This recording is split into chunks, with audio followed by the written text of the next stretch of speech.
Peas on Moss is brought to you by Kimberly Schaub, a culinary scientist turned business developer. Over the past 4 years, the audience has downloaded episodes over 40,000 times, and we have 1,500 impressions across the website and a host of social media platforms. Will you consider contributing to the show to help keep it on air? Donations through Patreon help to offset the cost of web hosting, editing, and producing the various Peas on Moss offerings, from podcast episodes to videos, and every little bit helps. From corporate advertisement to sponsored content and private contributions. Reach out to me on peasonmoss.com for details.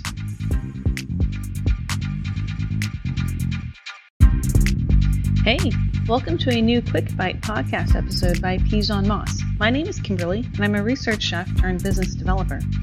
And I'm excited to bring you Season 5 of the show.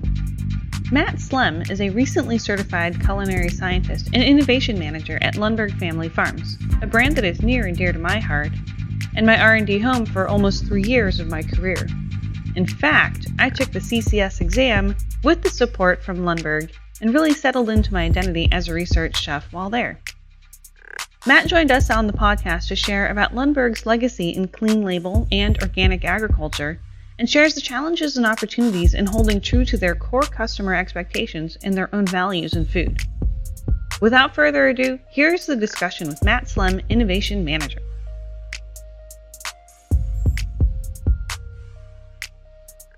Well, Matt, thank you so much for joining me on the Peas on Moss podcast. It is so special to have a scientist from the Lundberg Family Farms culinary team of one talk to me on Peas on Moss. I mean, I started Peas on Moss while I was working at Lundberg because I just loved the experience of product development. I loved how we did it there.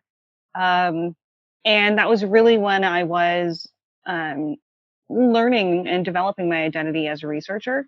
So big warm heart to the Lundberg Family Farms family right now. And thank you for your time on the show. Of course, yeah. Thank you for having me. It is kind of cool to have like a full circle here from where you used to work for Lundberg and now I'm working for Lundberg, and we both did the same or similar roles. We're in charge of the kitchen and also product development. So yeah, it's pretty cool. It is. It's so much fun to just see the Lundberg products. I still get to see some of the things that I and Andrea Zhang got to work on, but I'm also seeing more of the work that you've been part of and the team that was there after me. And that's been so much fun. It's just a treasure hunt to be like, oh my gosh, Lundberg did this. This is so cool. Right? Like, hey, we finally launched frozen arancini. Like that was super exciting. I remember doing first production for that. Geez, that must have been almost 3 years ago, 2.5 at least, 3 years ago. But yeah, doing first production for some frozen projects and carrying projects through that weren't mine in the beginning, but kind of getting to take hold of them and help them become, products in the market was pretty fun. But yeah, like you said, also having my own projects from the beginning is a different feeling. It's pretty satisfying seeing like consumer response and people say, oh, I loved this new product. It's the only gluten-free thing I can find that resembles Doritos and that kind of thing. So it's pretty rewarding and satisfying to see your products out on the market. It's a neat feeling. Absolutely. And Lundberg is such a unique brand because it's somewhat of a legacy brand in clean label. How would you describe Lundberg Family Farms' position with clean food as a general concept? Yeah, that's one of our core items. We have to have clean label products, and it's just kind of a part of our identity since we've been a part of organic farming since, I think it's been over 85 years now. So kind of one of the beginning organic companies, and sort of goes in line with having clean label, because you can be organic and not be clean label, but that's not really who we are. We like to have pretty short ingredient statements, which is a challenge for product development in itself, right? Getting things to where people can understand what is actually on the label. It's definitely part of who we are, but it is a challenge for product development for sure, but it's a fun challenge. Absolutely. It is kind of funny when I think it was Michael Pollan maybe who made the suggestion that you shouldn't eat a food that your grandma wouldn't recognize.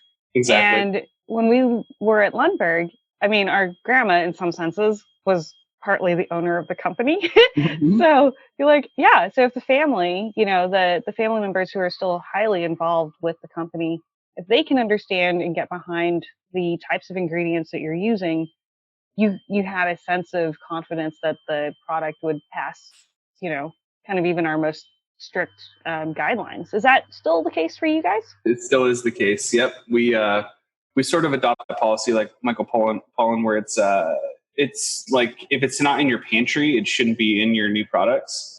So if you can't pronounce it, maybe we should figure out how to reformulate into something that is more approachable for consumer and a little less, like chemical sounding for ingredients, for certain ingredients. So yeah, it's definitely part of who we are for sure.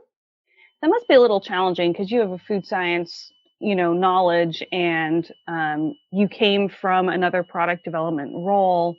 So the ingredients that would be in our pantries, yours and mine personally, but even a normal, quote unquote, an average product developer's pantry, those ingredients are going to look potentially a little bit different from the average home cook's pantry. Mhm. So since that barometer is a little bit skewed, um, how do you, when you look at new product development today, what are sort of the ways that you would lead a conversation with another scientist who's just asking you about how you set your standards? I mean, ultimately, it comes down to what is acceptable for our company. Not necessarily a conversation with the scientist, but more so how we arm consumer response and employees. Like, if they're going to talk about something, kind of like what is in the product and exactly what does what. So functional ingredients, what has to be included in a product. Let's say if we're doing a cheese powder topical seasoning on, a rice cake or something. It There are some subcomponents or sub ingredients that we just can't get rid of, right? There's maltodextrin in something because it's there functionally. We're not choosing to put it in, but it has to be listed on the label. So kind of arming consumer response and having our quality team on standby. So when we get a phone or get questions about a certain ingredient, we can easily tell a consumer or a broker why exactly like some ingredient is in the product. So it's kind of just having a good open communication line and then also making things pretty transparent. That is a really interesting approach, to say, well, if I can explain why it's in there, then we're expressing a necessity for it. And the converse would be true, right? If you can't explain why that ingredient is there, what function it plays, perhaps it doesn't have to be there. Exactly. Yeah, there have been some times when we've formulated a project or a SKU on a project, and there are some ingredients that but I can barely pronounce. So at that moment in time, in the beginning of the development process, it's like, okay, like you're saying, should I have this in here? And also, what during the early process is trying to think about the end result and the consumer response to seeing that ingredient statement, because that's a big part of product development here is being clean labeled, but having ingredients that are transparent and understandable. And if not, like we said earlier, having a good response or story about why it's actually in the ingredient or in the product. How do you use that when you talk to suppliers? Some companies have kind of a catalog of items that they can sell, and some companies are very, very custom. So, how do you, when you start to introduce yourself to a new supplier, what does that conversation look like? It's pretty standard on my end. I have a big list of things that we're not allowed to use. So we kind of play off of like Whole Foods banned ingredients is a big one. Because Whole Foods is one of our big customers. So whatever they say they don't want that year, we don't put into new products. So that's a big component. We also just have a QA list of certs and things that we need on our end to kind of start a process with a new supplier, or certifications and also just guidelines. So, things have to be organic, be able to be non-GMO project certified on our end, gluten-free, kosher if it's run on certain lines, but having those conversations early on so we don't get into development and then realize that, oh, this ingredient's not kosher, we have to change and kind of backpedal. So having all those conversations early on really helps. So let's explore that a little bit. What I'm hearing you say is really starting with the end in mind, keep the consumer very forefront in your kind of imagination, almost like inviting them to virtually be at the table along this journey. By thinking of the consumer that often, has that helped you maintain a strong core of consumers and followers? Absolutely. And it depends on the product line, but usually we don't launch SKUs or flavors that are too far off the beaten path. Sort of stick to a core flavor group. Like usually they'll say, hey, we need a cheese SKU because that's always been popular with this line. Or we need a barbecue flavor because this sells well. But it's nothing that's too far off, nothing too nichey, because our consumers kind of know our core products. And when we launch something that's a little edgy, it can be good sometimes, but so oftentimes it's kind of confusing or concerning for a consumer. Let me push on that a little bit. And I say this with the absolute love and respect of the market research team at Lundberg and of yourself, of course. Um, is there the risk of targeting a core consumer that is potentially aging out or is possibly not the new wave of consumer? So you're ending up putting um, your user kind of at risk, or that you're creating product for a population that might not be there? Yeah, that is a challenge. So I mean, it's really dependent on what the product line is, but we definitely have had that conversation of where we're targeting, but also um, how to kind of integrate multiple age groups. So like having the boomers have a couple SKUs that we know is going to resonate with the older generation, but also having some millennial SKUs that they know they've heard of, or like do like a Korean barbecue, but also have like an aged white cheddar sort of thing for the boomer crowd. So it's you have the ability to do both, to kind of like skew your SKUs, I guess, towards age groups and still have a cohesive line. It's a challenge, but you can still have like global flavors that kind of touch on generations. So you don't just kind of have a certain line that's only for boomers, or if you do a chip line that's all kind of edgier, younger crowd flavors, you will kind of isolate the one crowd. So it's nice to kind of pick and choose from, I guess, multi-generational flavor profiles. Oh, very interesting. So kind of taking that family approach in the sense of everything, or your family of products can suit different family members, just not necessarily always the same bag of chips, but perhaps the line of chips has enough options for a diverse population. Exactly. And not having like too many spicy SKUs in one lineup is a good idea, because in our research, boomers aren't exactly thrilled about having overly spicy food, whereas millennials and Gen Z and iGen kids, I guess. I feel so old when I say that. Kids. I guess I am older, but whatever. I'm a Gen X millennial. I call myself Gen X, but I am a millennial, but whatever. I'm sure there's a term in between.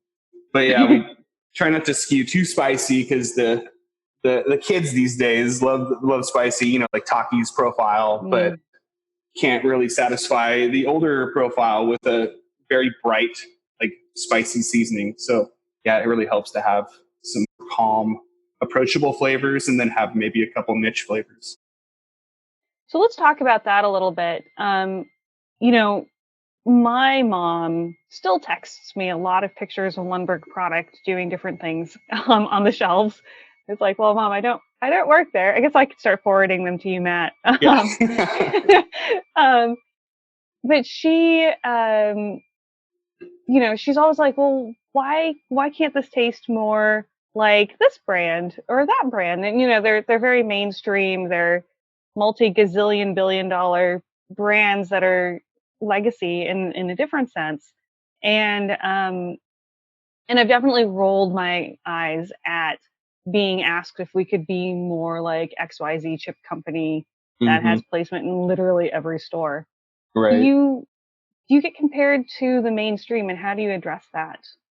Yeah, absolutely. I mean, once again, it depends on product line, application, but if we use chips as an example, absolutely. So we have our, what we call legacy line, of rice chips that have been out for, probably getting close to 14 years, which is pretty long for a chip line. We don't change flavors with that line, but it's such a unique product that it's not really comparable to a more mainstream like tortilla chip. But in that sense, we did launch a tortilla type chip that was still rice based. Must have been a year and a half ago now. Yeah, about a year and a half ago, to kind of address that. So it was younger, kind of bold flavors. The line was called Bold Bites, so that helps. But it's kind of like edgier flavors. We still had a couple approachable ones, but that one was definitely to address that need state. Whereas the rice chips that have been around for 14 years are great. They just aren't. There's no real comparable item on the shelf to those, just because they're very unique and they're their own thing. So we have had a lot of feedback saying, why can't you do something more mainstream? So then we did end up just launching a new line, having them both on the shelf still, but the new line kind of addresses newer, more more Gen X, Gen Z, millennial flavors. Yeah. Okay. So that's interesting.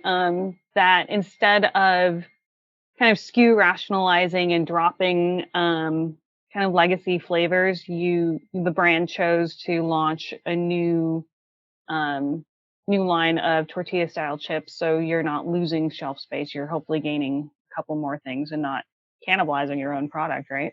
Yeah. I mean, for something like chips, cannibalization, it happens. It's going to happen. It's to some retailers, chips are chips. It doesn't matter what type of chip you have. If you're launching a new line, they're probably going to take some of the lower selling ones off. That just happens. But yeah, it's for us, the rice chips are still doing well. So it was kind of like, it's like, do you kill this line that's been around forever but still doing well, and or do you just like go for a new Bold Bites, like a new tortilla chip line, or do you put new flavors on the old chip? But because of the old chip, the rice chip is so unique and so thick and just a different profile. It really, bright new flavors wouldn't really translate that well on that line either. So that was kind of one of the reasons why we decided to go tortilla chip route. Thank you for joining Peas on Moss for this quick bite. We're offering shorter podcast episodes to get you the quick, pertinent information and to carry on with your high-performance work and working from home. Special thanks to our Patreon sponsors who are helping me offset the podcast costs this year. If you've got some spare cash, I sure would love the support. Go to the website peasonmoss.com for details. I'm also hosting monthly happy hour events for younger professionals in food product development, the Research Chefs Hustlers Under 40. Visit the website to join the mailing list for the next event. You can also check out past meetings on YouTube. Just look for Peas on Moss. Thanks for listening, and we'll talk again soon.